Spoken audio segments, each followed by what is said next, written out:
Okay, welcome. I'm Renee Little, the Ambitious RD, and we're doing an interview today with Haley from the Weight Inclusive Alberta Directory. Hey, Haley. So, what I'll do first is get her to introduce herself and themselves, and then we'll jump into our interview. Thank you, Renee. So my name is Haley. They, she pronouns, it's always changing. Anyways, so I am the creator of Inclusive Alberta. I live just outside of Edmonton, in Treaty 6, just the Sunville acreage outside Devon. So as I'm sure many people know, it's kind of hard to access care, especially when you are not in big metropolitan hubs. So this directory that I run was started as a personal project, and it's become now a province-wide directory connecting Albertans with weight inclusive providers in the health and wellness space. So with that being said, I took a lot of inspiration from Renee, so I'm really honored to be here. She's really helped me in terms of like reaching people and figuring out how I like goals and values for the project, and I feel really inspired by the work that you do. So thank you, Renee. Oh, thank you. That really warms my heart. Nice to hear. Yeah, and I'm so excited to highlight your work. Like, it's so excited because there's just not anything like it, to be honest. It's so unique, especially in Alberta and even in Canada, really. There's just not a provider list that we have and resources like this. So, and in Canada, there's some in the United States, that I'm sure you've seen too, that like have some provider lists or resources. But I don't want to send people to those websites. They're all non-Canadian resources. So this is so valuable. Thank you, I appreciate that. Yeah, especially too with like insurance and stuff like that. You have to have people in province, so it's important to do that. Thank you. Yeah. So what we're going to chat about is obviously our directory, but also get into like the back stuff too. So like why, you have to do this, basically like have to create a special website for providers that are fat positive. And one of the things I wanted to touch on that we had chatted about earlier was weight stigma and weight bias and like why that plays like such a role in this work and like my work too. Obviously, like it's the reason why I have created like a fat positive space and have that messaging too. So I wanted to define for our listeners first kind of like what weight stigma is, and then we can jump into that because not everyone might not know. So the kind of more formal like definition of weight stigma is it's a discriminatory act or ideology targeted towards individuals based on their size or their weight. And there are obviously like roots we know in like racism and say like our patriarchy, structured society, those kind of bigger like systemic issues. So what would be great to hear from you, Haley, is like did your own experiences or like experiences of others kind of drive the like reason why you started your directory and website, and like what were some of those experiences? Can you like share those with us? Yeah, definitely. I would love to. I think like most things like this, it's generally something personal that gets you into the sphere. So I usually live in like a much larger body. Over the past few years, I had needed some like pretty intense medical care regarding like eating disorders and also some other things, including like reproductive health and stuff. Um, Basically, every time I went to the doctor, I was met with like no, no, no's. I can't refer you to this. I can't refer you to this until you lose weight. One of the worst ones was I really needed care for, like I was mentioning, eating disorders, and I wasn't quote unquote small enough yet to access care within the provincial government, um, which is really hard. Obviously, like I need care, and this is something that so many other people experience too. Um, so yeah, I mean, obviously, this is something that people across the health and wellness board internalize because, like you said, it's a systemic problem. And it kind of goes both ways too, because um, weight stigma, anti-fat bias, like not only does it affect people who are fat, obviously, but it also is going to affect people who are smaller too, just in the sense that we have like a very dichotomous idea of like fat equals bad, thin equals good. And that doesn't always pan out in terms of health and stuff like that. Then people can be unhealthy too, Mhm. in the way that fat people are quote unquote unhealthy. And fat people can also be healthy. Not that it matters about health, but yeah. So, for example, one of the doctors I went to was super, yeah, it was like super judgmental about my weight and just telling me to lose weight before I could access any of these services. One of my best friends went to that doctor, and she's a super thin white blonde lady, and she was like, I'm having like IBS fits every day, like I eat and everything comes out of my body right afterwards. And that doctor was like, well, there can't be anything wrong, like you're skinny, so you must be healthy, right? Mm. So obviously where I'm trying to get with this is just like, it is a personal experience, but it also like it affects everyone in these really insidious ways. Mm-hmm. Yeah, while you were talking, oh my God, so much was going through my mind there. It was like just like stories that I've heard from so many people, and how they show up like every day in their life. And also how this kind of relates to that experience of us living in like that patriarchal society, and how it doesn't just impact one side of the coin, like it also impacts like everybody, and in terms of how people are allowed to show up and be in their life basically as their own individual. Yeah. Some of the examples that come to mind of like anti-fat bias and weight stigma is too for me is like I had someone tell me about their experience flying recently, and that comes up a lot, is that planes are just not made for all bodies. And the kind of that experience is just like you're going on vacation, and you can't just be calm and stress free like until you're actually like at your resort or at your destination, because the whole flying experience is just so stressful, for people in larger bodies, and also like for people who are tall too. Like like if you're like Totally, yeah.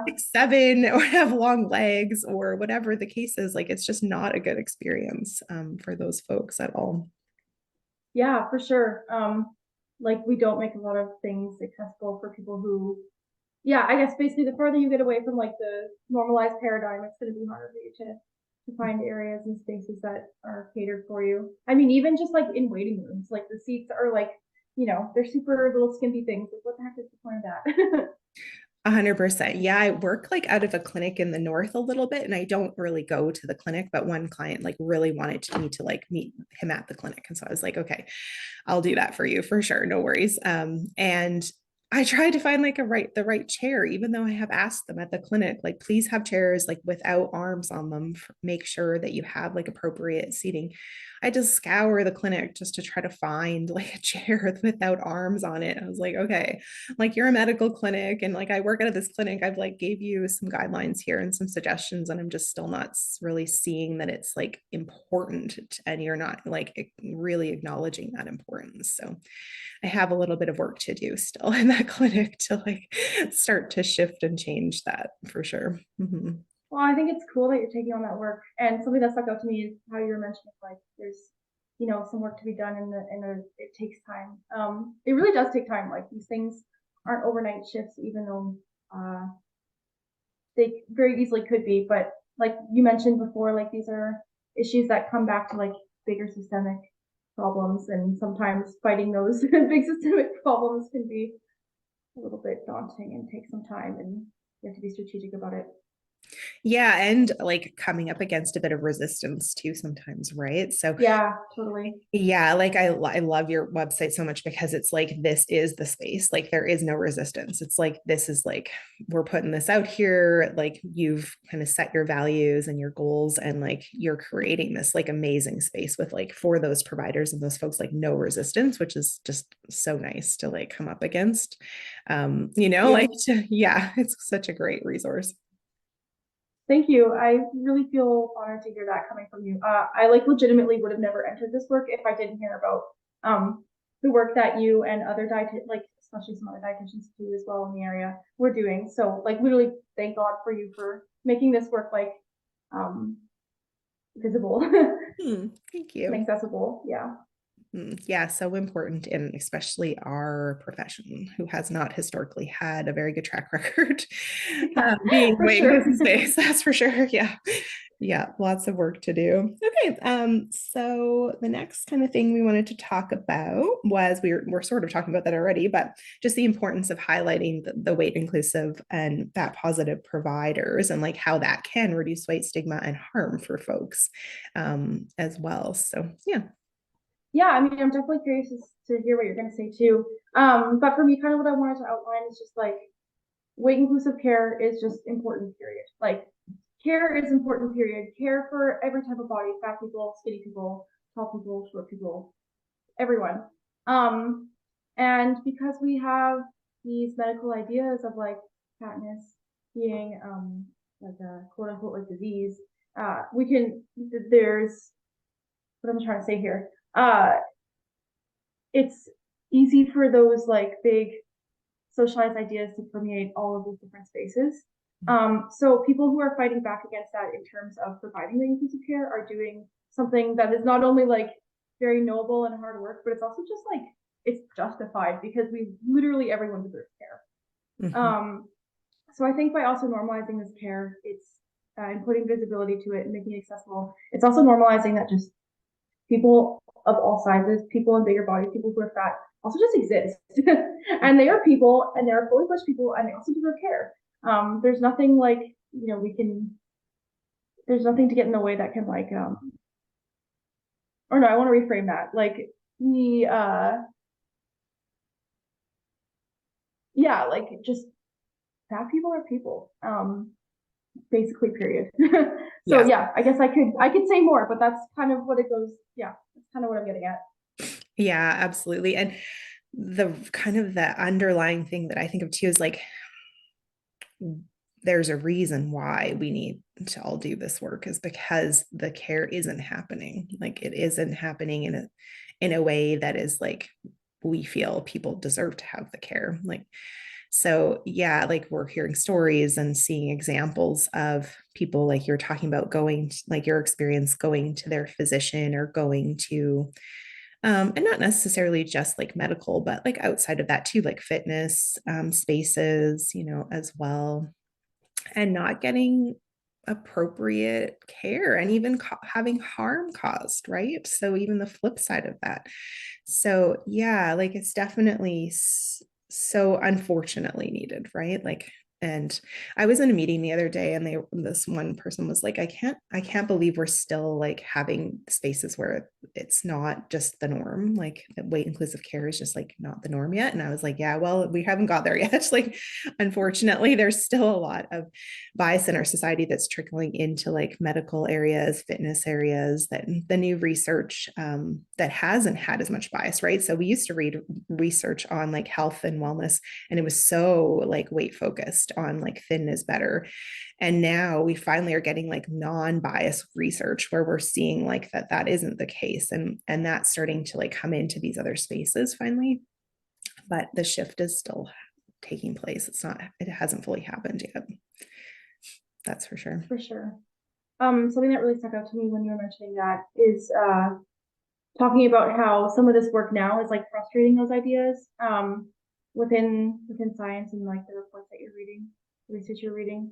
That does stick out to me because I think to this work is like part of like a bigger project, right? Like fighting for weight inclusive providers, weight inclusive spaces isn't just this work in itself. It's also fighting for like fat liberation as a whole. And I think one of the biggest things about fat liberation is frustrating those scientific like uh unscientific biases that lie within research and stuff like that, because we know for sure like even the work you were doing, I was so inspired by this and I hope people who are listening go check this out. Your work with doing sort of like the pre-diabetes and how it's been sort of like weaponized as like this idea of like unhealthiness, but we don't even know if that's true. So what I'm getting at, I guess, is just how important like inclusive care is in the bigger project because it can frustrate these really, really, really big, daunting, systemic, misguided biases, I guess. Yeah, absolutely. Yeah. It's interesting with the whole like diabetes topic because it's like my family, a lot of family members have diabetes or have had like, again, like extended or immediate. And so for me, like there's never been in my mind this bias because like those folks in my family are like of all different body sizes and who've had type 2 diabetes. So that has been like my experience, right? And when we're looking at like research and even the Canadian Diabetes Association in the past and even present, a lot of their messaging still is around like weight and like losing X amount of weight. And that kind of focus. And it's like when I talk to clients, it's like there is no like disease or condition that is only in bodies who are of certain sizes. Like all of our disease conditions and health conditions exist across like the entire spectrum of body sizes. So when we think about that, like when we're treating something, especially like confirming like diabetes, why are we focusing on like a weight centric focus? Because diabetes exists in thin folks just like it exists in fat folks. So like we're not treating people with who are thin saying they need to lose weight to treat their diabetes. Why should we like use that like same sort of approach in someone who's in a fat body? Like it doesn't make sense to me like whatsoever, to be honest. So Yeah, totally. I agree with you. Also with people with diabetes in my family or like who are literally quote unquote pre-diabetic, I'm like, I don't really understand what's going on here. Yeah. yeah, and this new diagnosis of pre-diabetes that people are like getting, Yeah. it's not even a diagnosis, like it's like the language being used. I'm like, this doesn't even exist. Like this is not a diagnostic criteria. Like it exists anywhere. So like I think the language is kind of being skewed a bit with this new medications coming on board. And yeah, I was like, okay, Yeah, I for should put sure. something out there because I've heard this multiple times now from clients. This is just I become bet. Oh my God. Yeah. Yeah. Okay. Sorry. This is, sorry. If I can, I just wanted to say, I think something that I also wanted to pick up on was you were mentioning how dietitians, often like are the people who like can spew this sort of like fat, phobia or like anti-fat bias rhetoric and stuff like that. Mhm. I also think dietitians and people who are in, like frontline spaces, like you guys are literally like the frontline workers and people who are, uh, providing like weight inclusive and pro-fat care are doing like God's work because you are frustrating like the first line of care. And I can't imagine some of the stuff people come to you with. I'm sure people come to you with like the most insane stories from their doctors. So I just have so much like respect and yeah, thank you so much for the work you do. Oh, thank you. Back at you. I also feel the same. Yeah, it's interesting too. And I don't know if you find this, but like when you open up the conversation to have more of a space where you're like, okay, this is these are my values and belief systems. And if they also, the other people like kind of in your life also believe those things, you can create a space where you can talk about those things, right? So when I was before a dietitian working in more of a weight centric space, of course, those conversations did not come up because my belief system was around like people came to me for weight loss and then I was helping them with that. And so not successfully by any means, that's for sure. But like, when we're looking at those conversations, of course they didn't have anything to do with the weight inclusive space and the harm and the weight stigma and the things that they were experiencing. Of course I didn't hear those things, but now that I am in that space, I hear lots and lots of things like from folks in terms of what their experiences and the negative aspect of what their like day to day or medical care. And absolutely. I find that really beautiful and inspiring. Just that you can come down to like the base level and talk about like the emotional reasons and the values behind it. Yeah, I think like finding common values and finding just values in general where people are coming from is just like such huge work. And yeah, it's a great way to connect with people. Mm-hmm. So I want to hear more about your vision for Weight Inclusive Alberta directory and other work that you're doing in that area too. Yeah, for sure. So there's a few people I want to shout out in this little section. I'll be quick. But this idea was like super, super, super influenced by people who were already doing a lot of the work, as I mentioned, within like the dietitian sphere, and also more grassroots too. So there's a group called Patties of Alberta, and they were super, super influential in my work. They're just like a community organization. Once upon a time, they had like a Google Doc of trusted providers, just like made in the community. And that's where I got this idea from. So I kind of want to take more of the grassroots approaches and do some like more community organizing stuff. Right now, I'm working on a Fat Liberation of Alberta archive.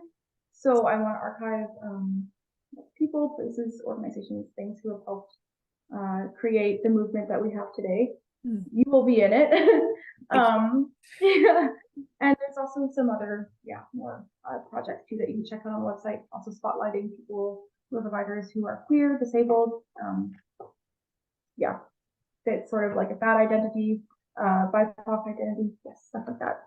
And I saw that you had like an anti-fat bias workshop, like handout outline on your website too. Is that something that you've done like in person, or you want to do in person, or it's something that you want the structure of kind of the outline of like how people could kind of follow that to be able to do that themselves? Like what's your vision for that? That's a really good question. So I did a workshop a while ago for the University of Alberta. There was a programming for what one of the organizations of the university called like Inclusive Alberta. So I felt really honored to be part of that. So I created a workbook there that people can go through and just like, it's like just kind of like a primer into anti-fat bias and how it can enter your life and your organization. I would definitely love people to use it however they want. Also keep in mind, like this is like a pet project and something I feel very passionate about, but I'm not like a professional. So there's probably going to be some just like maybe some like maybe it's not like the most cohesive handout in the world, but I would love people to take something from it, and it's free and it's on the website, so you can definitely download it and see how it affects you. Yeah, and I think you're selling yourself a bit short there. I looked through it; it was amazing. I thought this is a great. It was a great resource. So yeah. Oh, thank you. I really appreciate that. Thanks. Absolutely. Yeah, I think it could be really valuable for most, to be honest, like most businesses in terms of like how would they kind of start this work, right? If they're like not sure or they're kind of just jumping into it, like it could be a great guide for them to like figure a few things out if they're really not sure how to navigate things. You've actually given me a new frame. I really appreciate that. I think I will pick up on that. One last thing I want to mention before I switch on to the next thing is we are working on a tool that was designed by Lauren from Ignite Wellness, who is, I think, based in Alberta, and Alison Tunis, who is like this amazing fat liberation artist in Edmonton. They created a tool to do a questionnaire, actually, to ask your provider to see where they kind of end up on the scale of so that'll be released at some point, and I'll have to share it with you. Nice. Yeah, I really like that. I definitely, it's hard sometimes for people when they're going into like the provider's office to actually have those conversations because it can be like rushed and like, so that's great that they can have a bit of a guideline there of like what questions maybe they could ask, or if they could ask them ahead of time, or that's would be a really great resource. So to kind of wrap things up, thank you so much for chatting today. I wanted to ask you if there was like one thing you'd want like our listeners to know kind of overall, I guess, like to summarize or to even just give like a new tidbit of info or inspiration. What would that be? Thank you. Also, sorry for talking so much. I just realized I'm so sorry. But if there's anything I want people to take away from this, it's just that like weight inclusive care and fat positive care is like everyone deserves it, and it's also part of like a bigger project, which is fat liberation. And fat liberation is for everyone, and everyone has a role to play, no matter how small. We can all frustrate these sort of systemic biases that we hear every day, even just like refusing to talk about diets with people, or just saying, no, I don't want to be weighed at the doctor. And I hope that resonates and hits home with people. And also, go to Renee's practice. Thank you. I think most people watching this interview are gonna like find Yeah. kind of through my Google search or something to find me. So yes, so thank you Hmm. everyone for listening along with us. We hope that we kind of inspired you to think maybe a little bit differently about kind of weight inclusive care, weight stigma, weight bias, and also to find Haley's website and to have a look through. There's lots of great resources. I actually followed a few people on Instagram from your website this morning. I was like, oh, this looks great. Some of the artists that I had not been following. So that was a great resource for me to just find some new folks to like follow too. Awesome. Thank you. That's so good to hear. Also, listeners, if you have anyone you want to submit, please just give us a DM or email us. Absolutely. Okay, thanks everybody. We're going to wrap up today. We hope you have a great day, and I'll put all the information kind of below in the blog post about your website, how people can connect with you, and all of that good like kind of admin information as well. Awesome. Okay, thanks everyone. Bye. Thank you.